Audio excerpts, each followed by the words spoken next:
Buenos días y bienvenidos a Estudio y Orden. Hoy haremos un vídeo no guionizado, lo que puede resultar asimismo desordenado, pero más libre, respecto a la canonicidad, o mejor dicho, de una forma un poquito mejor, la jerarquía de representación de iglesias cristianas, con un concepto que a mí me parece básico. Además, ahondaremos en el concepto eclesiológico básico. ¿Qué es? ¿Qué significa? ¿Qué supone la Iglesia? No únicamente como una entidad institucional o tampoco como únicamente una entidad sobrenatural, sino un poco en el ámbito teándrico, lo que supone las dos caras, lo divino y lo humano, funcionando juntos hacia la salvación del género humano. Asimismo, hoy hablaremos de los tres modelos eclesiológicos existentes principales, el católico, el protestante y el ortodoxo, y todo ello lo haremos de una forma somera que luego se puede ampliar. En primer lugar, la Iglesia, inicialmente y simbólicamente impuesta a través de Pedro, como piedra, es una entidad que cuando hablamos desde un punto de vista bíblico, no hay que entenderla de forma puramente institucional. En el pasaje o en los pasajes en los que se habla de Pedro, fundador de la... fundador no, Pedro como primera piedra de la iglesia, hay una... hay un elemento fundamental, que es lo que Pedro expresa, lo que Pedro dice. La premisa principal, las palabras que Pedro enuncia son el reconocimiento de Cristo como Mesías. Es este reconocimiento de Cristo como Mesías lo que fundamenta, da vida, da consistencia al concepto de ser cristiano. No de ser cristiano, de ser seguidor de Cristo, puesto que esa es la identidad que Cristo interpretaba para sí mismo, y ya estamos hablando también, en cierto modo, también del secreto marcano. Es el gran elemento, el gran spoiler del Evangelio, el gran epíteto que debe quedar: no es rey de los judíos, es hijo de Dios, es hijo del hombre, es Cristo Mesías, divino y humano. De esta forma, la base fundamental del cristianismo, por encima de cualquier credo complejo, el primero de los credos, es la confesión básica: Cristo Mesías, Jesús Mesías. Esas dos palabras, Jesús Mesías, es lo que da vida, da fuerza al seguimiento, y es el mayor acto de conciencia sobre la significación de lo que Cristo implica para la humanidad. Ello es la piedra, ello junto con Pedro, que es su enunciador simbólico, es lo que da consistencia, plenitud y realidad a la Iglesia. Podríamos decir casi que fuera de esa frase todo lo que es Iglesia es secundario, y que dentro de esa frase todo lo que es Iglesia es prioritario. ¿Qué ocurre con agrupaciones de cristianos o de monoteístas que no confiesan a Jesús, como Mesías. Pues básicamente no pueden considerarse de ninguna forma miembros de la Iglesia, por lo menos según el Evangelio y por lo menos según el acto simbólico del reconocimiento de Cristo de esa frase como fundamental tanto para su propia identidad como movimiento histórico como para su propia realidad metafísica de ser Dios Hijo. Puede ocurrir también que este concepto de misillas también, cuidado ahí, pueda tener diferentes concepciones. Yo mismo acabo de utilizar la expresión Dios Hijo. Quizás, y es que las hay, diferentes formas de entender el mesianismo. No obstante, hay que partir de ahí. Ya que luego entendamos la divinidad de Cristo o no, como por ejemplo ocurre en las iglesias arrianas. Bueno, se puede discutir o no su estado de cristiandad, pero está claro que es la base del cristiano, de cualquier cristiano, del tipo que sea, es la confesión de Cristo Mesías. Y del cristiano, vamos a decir, del cristiano subapostólico, digamos a decir, lo que se funda en las iglesias ortodoxas y católicas es la confesión, y también la protestante, la confesión de Cristo Dios, que Cristo es Dios. Esa especie de elemento, de añadido, es lo que supone la comprensión subapostólica de ese mesianismo. De esta forma, y de este elemento fundamental, más allá de las derivas históricas de las iglesias paulinas, de las iglesias orientales, de la iglesia judaica de Palestina que luego desapareció y estas cositas, de la pentarquía del obispo de Antioquía, del obispo de Constantinopla, del obispo de Roma, que luego cayó de vino en la separación histórica de Oriente y Occidente, junto con la desaparición de ciertos miembros de esa pentarquía a través de los desmanes y de las dificultades históricas, a través de las guerras y de las situaciones que se dan y que se vienen. Hay que entender que hay en ese centro de la confesión, que luego evoluciona a diferentes símbolos y diferentes credos, es lo que constituye lo fundamental de un cristiano. Ahora bien, católicos, ortodoxos, ambos, orientales y occidentales, somos subapostólicos.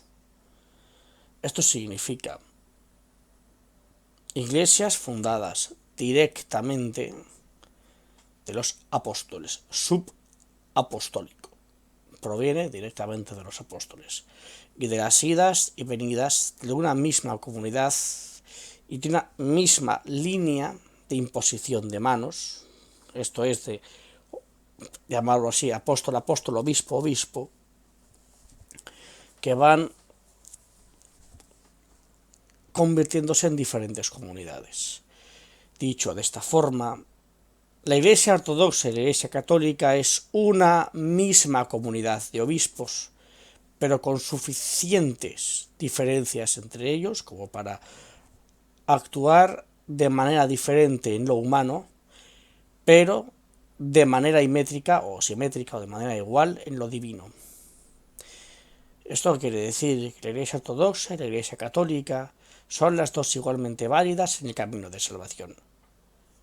La Iglesia ortodoxa y la Iglesia católica son la misma Iglesia subapostólica, que a través de los siglos ha devenido en diferencias culturales, litúrgicas, institucionales, políticas. Son dos comunidades humanas de obispos y son dos comunidades humanas de apostolado. No es distinta situación de la que vivieron las iglesias palestinas y la iglesia de el señor Pablo.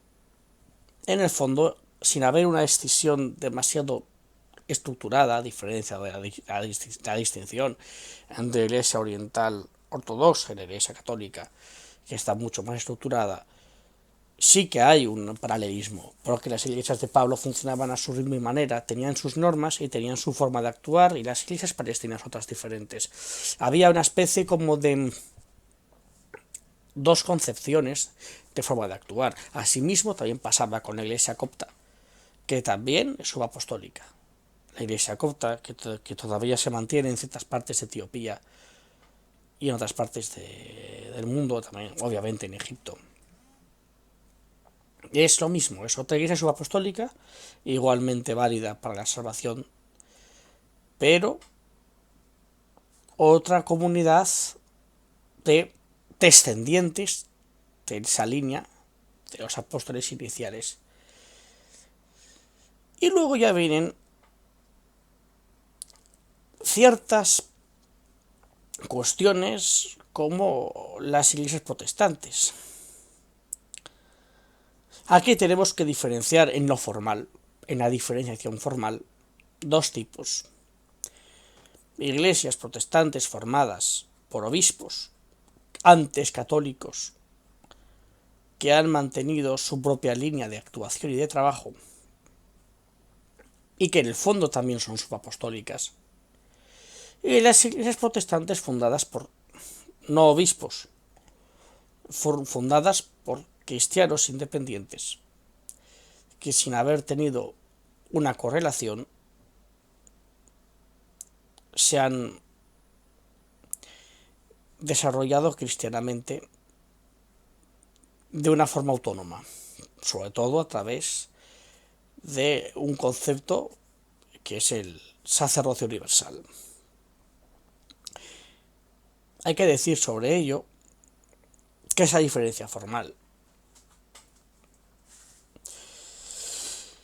Técnicamente, al no haber una misma línea apostólica, las iglesias protestantes no fundadas por episcopos, no fundadas por apóstoles con imposición de manos, tienen una deficiencia formal, no simbólico religiosa ni espiritual, formal, hablamos de una cuestión de forma, debido a que ya no son subapostólicas.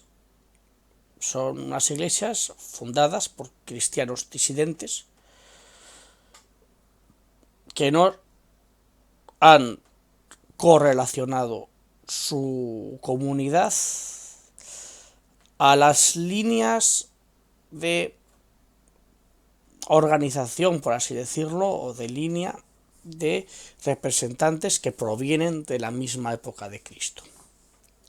Sí que son obviamente una misma línea de cristianos, porque al final todos los cristianos provienen de esa misma línea, no se puede separar. No nacen cristianos de manera autónoma, sin que haya habido contacto previo con otros cristianos, de manera espontánea. Siempre hay esto un debate y siempre va a haber ahí una comunicación. Pasa que la comunicación formal, para que los subapostólicos entiendan esa continuidad en la perfección de la religión, implica que haya esa transmisión de los dones espirituales que se dan en el presbiteriado a través de la imposición de manos que proviene de la misma fuerza de Cristo. Simbólicamente, de manera religiosa, Cristo con la imposición de manos dio no solamente su validez, sino que dio la fuerza, el espíritu, el carisma, su propio poder. Aquellos que él eligió y les dio a ellos la capacidad con imposición de manos de transmitir ese mismo elemento crístico. Las iglesias no fundadas en imposición de manos, que no son subapostólicas, tienen el problema de, en lo formal y en lo religioso, de no transmitir todo aquello que se transmitió en esa imposición de manos, con lo cual podría entenderse religiosamente como una ausencia de poder. Más allá de estar de acuerdo o no con esta concepción, entenderla es una cuestión fundamental porque es base de varios conflictos. Y esto en la teología no es un problema menor, es de hecho, y como diría Rajoy, un problema mayor. Bien. Ahora, pueden existir iglesias católicas, ya existieron iglesias católicas no subapostólicas. Un caso, bueno, ahí tengo mis dudas, si habría algún obispo no de por medio. Siempre hace falta un obispo para que algo sea subapostólico realmente, o un patriarca, o un presbítero que haya tenido la imposición de manos, pero ahí tendría mis dudas, que son tres carismas, ¿no? El presbiteriado, el diaconado, ¿no? Y el episcopado, aunque ha habido más formas de clerecía. Y por ejemplo, un abad, por ejemplo, podría entenderse. Bueno, hay discusiones formales que como teólogo uno se puede meter, pero vamos a entrar ahora. ¿Qué ocurre con la imposición, con la imposición de manos? ¿Qué ocurre con Irlanda? Sí, Irlanda. Irlanda fue, me sale colonizado, bueno, evangelizado por cristianos en época antigua, a partir del siglo, voy a decir quinto,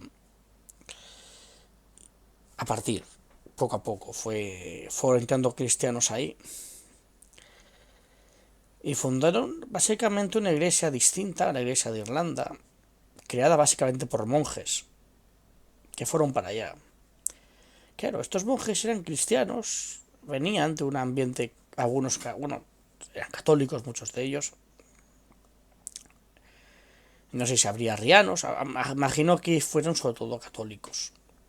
Me suena que no me acuerdo haber leído en profundidad la cuestión. Me suena que tampoco había mucha diversidad en los que fueron para allá, venían todos de, bueno, pues de una misma, o sea, como que no fueron diferentes tipos de monjes cristianos allá, o que la mayoría de los que fueron, es decir, que no había un porcentaje de arrianos o de otros grupos distintos, que me suena en lo que yo estudié hace ya años, que había como un consenso entre los que fueron para allá, los que fueron yendo. Que igual luego me equivoco. Tampoco es tan importante. Lo más importante es que no fue algo llevado a cabo a través de una línea subapostólica.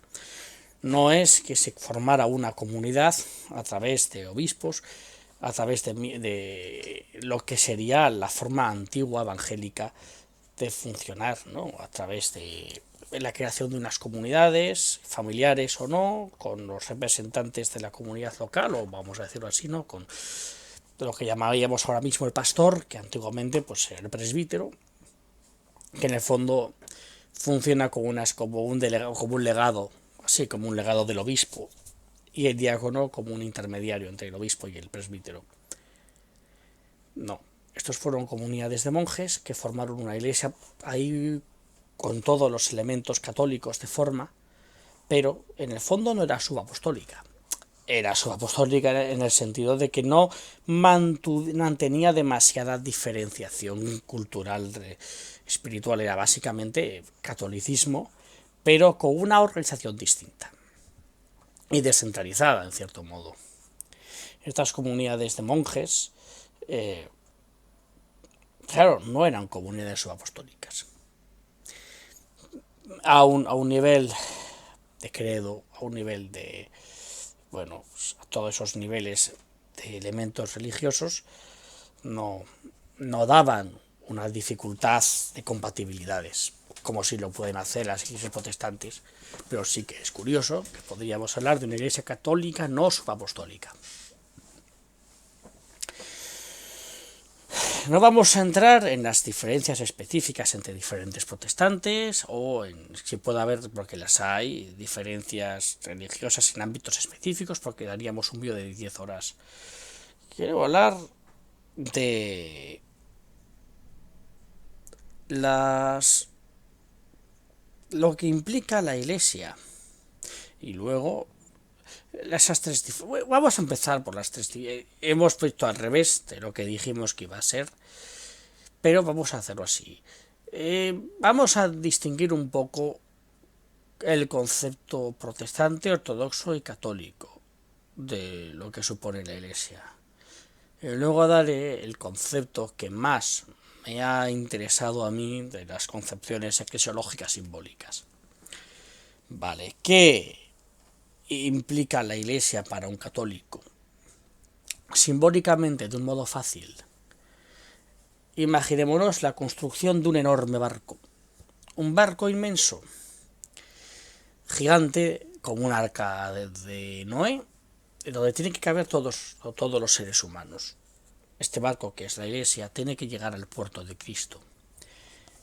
Y todos vamos en ese barco, y si el barco se hunde, nos hundimos todos. A nivel de salvación, de soteriología, hay ciertas concepciones que implican que si un solo cristiano se condena, todos los cristianos se condenarán.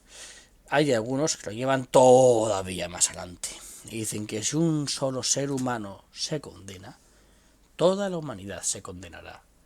Toda. Esta especie de colectivismo soteriológico, que es muy interesante y está presente en varias líneas cristianas católicas, que es opuesto luego, como veremos, al protestante,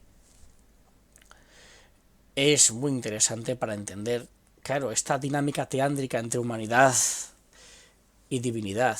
Es la humanidad en su conjunto, en su corpus metafísico, el que debe ser divinizada. Y cada hombre únicamente actualiza o participa de este acto de divinización de lo que supone el género humano. El género humano tiene que ser divinizado en su manera total. Si un solo hombre, si una sola parte mínima, por mínima que sea, de la humanidad no puede salvarse, ella en su conjunto está en entredicho. Hay algo de la humanidad que no puede ser salvada, y ese algo de la humanidad insalvable la impide pasar. Es como si tuvieras que quitarte un brazo para pasar por una puerta. O pasa todo el cuerpo, o tú enteramente, lo que hace que tú seas tú, no pueda pasar. La identidad de la humanidad es la que no puede pasar. Esto nos lleva a preguntarnos si habrá salvación.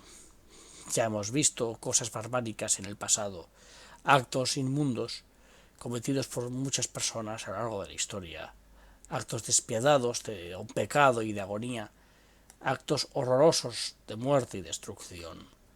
Aún así, Cristo creía en nuestra salvación como género humano, aunque también hay que decir que esta postura tan universalizada de esta especie de colectivismo, que está constituido en su versión más fuerte en la apocatástasis, que esto también lo decía Orígenes, es interesante que leáis a Orígenes. Bueno, hoy en día en la Iglesia Católica esto está puesto en entredicho y se entiende casi como una herejía. Yo soy bastante favorable a este concepto ultra colectivizado de la salvación. Me parece que es fundamentalmente católico en su constitución, aunque pueda tener ciertos problemas. Pero me parece muy consecuente a lo que es la concepción cristiana. Pero es una cuestión de elección. Yo, como teólogo, no veo que deba ser justo tratarlo como una herejía en toda regla, sino simplemente como una de las posturas e interpretaciones de las cuestiones historiológicas que han sido parte y son parte de las posibilidades evangélicas de pensar en la salvación. Entonces, es así como la Iglesia intenta ser un espacio universal de acceso a todos para que todos puedan entrar en la Iglesia y a partir de la Iglesia se consiga la humanización. Esto puede también llevar a dudas sobre si uno puede estar o no bautizado y salvarse, y qué se considera como iglesia, qué se considera como comunidad cristiana. y aquí tenemos posturas más institucionalistas, más materialistas, más empiristas, en el sentido de, no, estar dentro de la iglesia, recibir los bautismos, estar dentro de la comunión, hasta luego posturas que hablan de los cristianos anónimos, de personas que adoran al Dios desconocido, que jamás en su vida van a tener constancia de lo que es un cristiano, y que siguiendo su propia moralidad instintiva, pero de una forma positiva, por así decirlo, alentados por el Espíritu Santo y por Dios, cumpliendo con una especie de moral divinamente influida, comportándose a través de la luz y no de la oscuridad, no solamente pueden salvarse, sino que reciben la categoría de cristianos anónimos, que esto también fue acuñado no sé si fue acuñado, pero sí fue una frase muy interesante de Karl Rahner.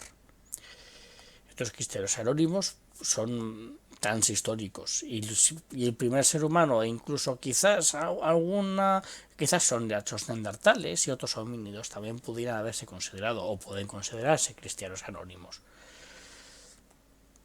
Entonces aquí tampoco es un debate completamente cerrado, ni es un debate completamente constitutivo. Luego tenemos la visión protestante. La visión protestante básicamente implica que cada uno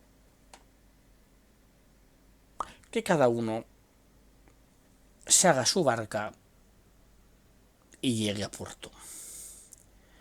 No hay una barca común, solo que cada ser humano tiene que defender su propio juicio a través de toda su vida.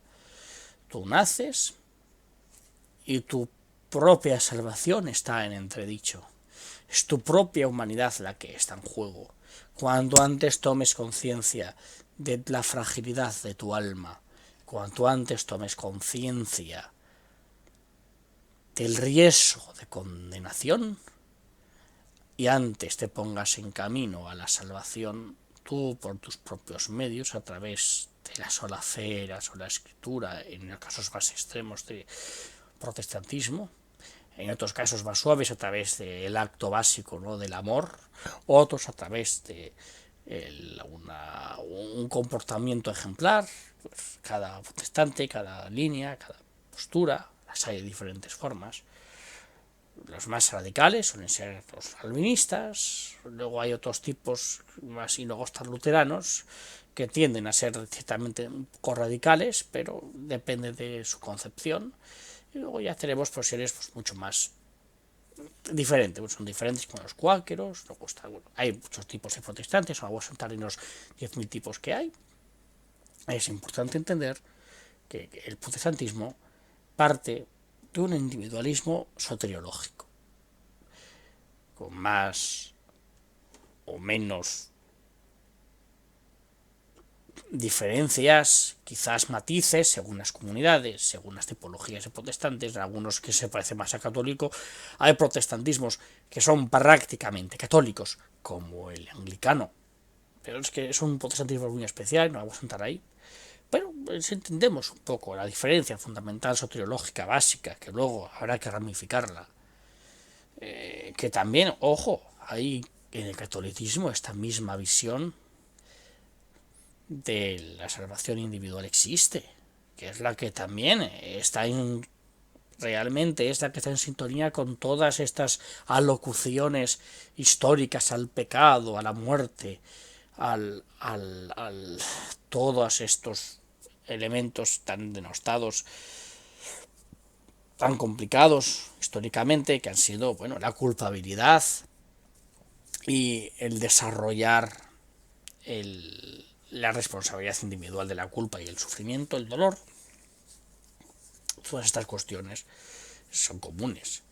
Pero en el protestantismo esto es, no voy a decir más generalizado, pero es más estandarizado. En el catolicismo existe junto con otras visiones.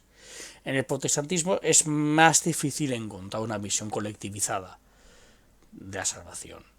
Así, esta es la forma en la que se puede entender de una forma sencilla, general, simbólica, incluso a veces un poco infantil, porque es una forma fácil, ¿no? Cada uno se hace su barco y llega a puerto, mientras que un barco muy grande que llega a puerto.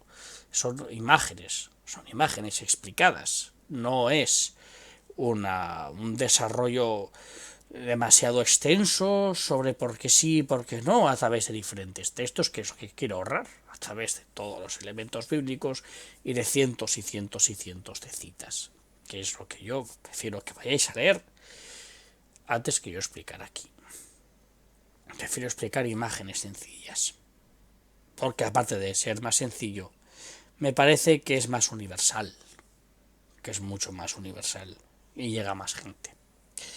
¿Qué pasa con el mundo ortodoxo? El mundo ortodoxo me parece muy interesante, me parece muy curioso. Es algo que tampoco soy muy experto y a mí normalmente la teología ortodoxa más compleja que la que he leído, yo que soy una especie como de pequeño expertillo en metafísica, a mí me parece complicada y muchas veces me cuesta entenderla, es un lenguaje muy distinto. No quiere decir que no sea absolutamente apasionante. Antes de entrar en la diferenciación entre católicos ortodoxos y antes de ortodoxos, en este caso, fruto de la soteriología, hay que decir que la teología ortodoxa tiene una ventaja enorme respecto a la católica en relación a la cantidad de textos, volúmenes y desarrollos sobre el Espíritu Santo, el Paráclito. Es una teología que la tienen desarrolladísima, una forma que nos dan a la mayor parte de nosotros miles de vueltas. Dicho esto, los ortodoxos ya han llegado. Sí. El ortodoxo ya parte de la llegada. Básicamente, dicho de una forma simbólica, en el momento en que Cristo muere ya estamos todos salvados. Se ha llegado ya a la salvación. Se ha llegado ya ha llegado ese día del juicio. Ya hemos sido juzgados y estamos todos salvados. Ahora bien, la responsabilidad será mantenerse en ese estado de salvación y no corromperse. Así pues, el ortodoxo podría decir que parte un poco de la destrucción casi de ese pecado, sí, parte de esa destrucción del pecado original. Habrá diferentes líneas, habrá diferentes formas de entenderlo, pero es un poquito la forma de entenderlo pues, más general. Parte un poco de esa salvación ya dada, y que la gran dificultad es no pecar y no salirse del camino de salvación mientras dure la vida. Así pues, una persona bautizada muere y no ha pecado de muerte, no ha tenido un pecado mortal, no ha desviado su alma de ese camino de salvación. Como ya ha sido salvada, dirá directamente a los cielos. Y de hecho la liturgia ortodoxa es muy interesante. No me voy a parar a analizarla, pero es muy interesante porque la liturgia ortodoxa es distinta a la católica. También podemos tener unas diferencias, ¿no?, de liturgia entre los tres. Lo dejaré para otro vídeo. Pero la ortodoxa tiene una cosa que aquí ya voy a hacer spoiler, que hace transustanciación, por así decir. Transustanciación no. Bueno, sí, lo que hace realmente es crear un espacio de cielo, una embajada del cielo en la tierra. Eso es un poco lo que hace. Una vez en esa liturgia ortodoxa y comienza la misa, técnicamente lo que hay ahí es una ruptura del espacio profano y del espacio sagrado, una brecha. Es como estas imágenes que dicen el cielo se abre, y a través de esas imágenes apocalípticas el cielo se abre, y esa línea que desdibuja la realidad profana de la realidad suprema. Es como cuando No sé si alguno conoce Warhammer, pero es como si de repente la iglesia se convirtiera en un espacio disforme. Y entonces ya estuviéramos ahí en ese espacio divino y humano. Rompes la ruptura de la realidad y ya entras en el cielo. Has atravesado las puertas de los cielos y ahí estás junto con todos los elementos divinos. Tiene que ser una especie de antecedente de lo que será. Es interesante y es distinto, ¿no?, a un concepto, ¿no?, de la comunión de los fieles o o de los que celebran a Cristo, la anamnesis del recordatorio. Hay muchos tipos de formas también de entender la liturgia, tanto protestantes como católicos como ortodoxos, hay más formas. Pero si vamos un poco a las imágenes más generales, más habituales, estas tres son de las más importantes, que a mí, por lo menos a mí, pues las he estudiado más y me han gustado más. Luego cada uno puede buscar otros significados, otros contenidos, otros símbolos. Es más interesante hablar de simbolismos, debido a que ellos son los que nos unen. Porque como podéis ver, como podéis entender, que esto es lo más importante, al hablar de estas tres cosas, a pesar de que sí que es verdad que me he puesto más negativo a la hora de hablar de la salvación individual, es un sesgo personal. No los he querido contraponer, sino que los he querido a los tres tipos de formas cristianas, así como otras iglesias apostólicas o subapostólicas. A mí lo que me interesa como teólogo es presentarlas, hablar de ellas, haciéndoles justicia. Yo no puedo partir de una situación de contraposición en donde tenga que hablaros de ello en términos de oposición, sino en términos de multiplicidad. En todo caso, en términos de complejidad histórica, una complejidad histórica bendecida por el mismo Dios, que supongo yo tendrá en cuenta las diferencias de los seres humanos. Yo parto de que todas las formas santas de confesión de Cristo como Mesías son formas divinamente bendecidas por Dios, válidas, santas para nuestra salvación. Y comprenderlas, entenderlas, en el fondo también es un acto de solidaridad con aquellos cristianos que viven de una forma diferente, en diferente tipo de confesión, en diferente tipo de estructura, en diferente tipo de vida cristiana. Estamos llenos ya de personas que hablan de las diferencias, tanto políticas como culturales, como religiosas, de una forma negativa. Eso tiene que acabar ya.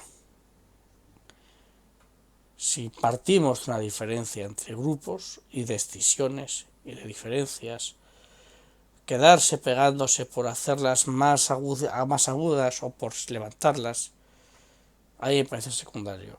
Si existen, habrá que celebrarlas. Así habrá que celebrar la existencia de protestantes, católicos, ortodoxos. Y esa celebración de vida cristiana en su diversidad, como las lenguas de fuego, porque pueden ser idiomas de salvación. Son culturas de salvación, son culturas de cristianismo, son culturas de Cristo, que se expanden y se extienden. En el fondo no son de otra forma, que ya estoy metiendo mi propia perspectiva. Esto estamos hablando del Pentecostés en su más fiera disposición. Más allá de que nos gusten más, nos gusten menos, tanto la pentarquía como el Vaticano, como las diferentes iglesias nacionales ortodoxas, como las iglesias pentecostales, las iglesias protestantes luteranas, las iglesias episcopalianas y las iglesias coptas. Estamos hablando del Paráclito y del Espíritu Santo, que de persona a persona, grupo a grupo, país a país, territorio a territorio, va fluyendo y va generando con su carisma nuevos tipos de efervescencia de fe. Eso siempre es una celebración que tendría que llenar de orgullo a un cristiano, a alguien que confiese a Cristo como Mesías, de que a pesar de muchas diferencias, esa confesión de Cristo como Mesías y de su evangelio, su buena noticia de salvación, se vaya abriendo. Eso es lo que hace que un cristiano pueda estar orgulloso de otro cristiano distinto a pesar de todas las diferencias culturales e históricas. Y esto es lo que realmente tiene que dar consistencia a nuestra tolerancia hacia la diversidad.